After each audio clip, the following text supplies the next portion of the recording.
Bu yigitchamizni Payg'ambar alayhisalom tush ko'rganlar deb eshitdik-a? Ha. Tushingizni aytib berasizmi? Nima bo'lgan, aytingchi? Eski uy, yog'ochdan qurilgan uy. Eshigi oddiy, keyin esa assalomu alaykum Abdulaziz dedi. Keyin va alaykum deb salom berdim.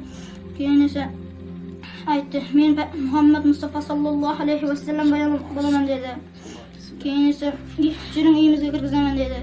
Keyin bo'pti deb uylarga kirdik.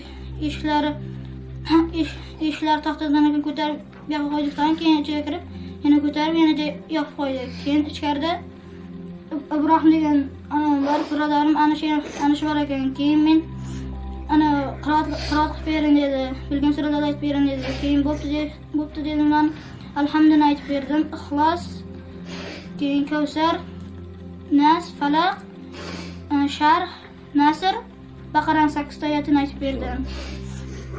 Keyin Ibrohim aytib berdi, o'tam keyin uyim aytib berdi.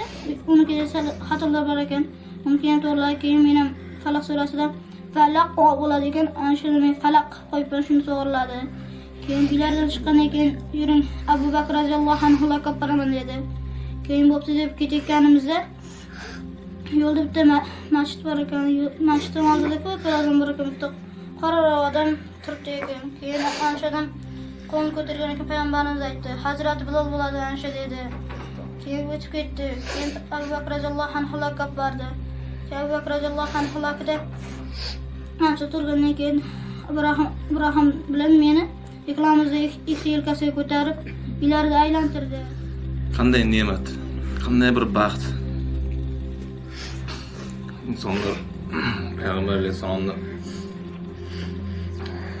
muborak diydorlarini ko'rish uchun qancha yillar, qancha Alloh taologa duolar qiladilar.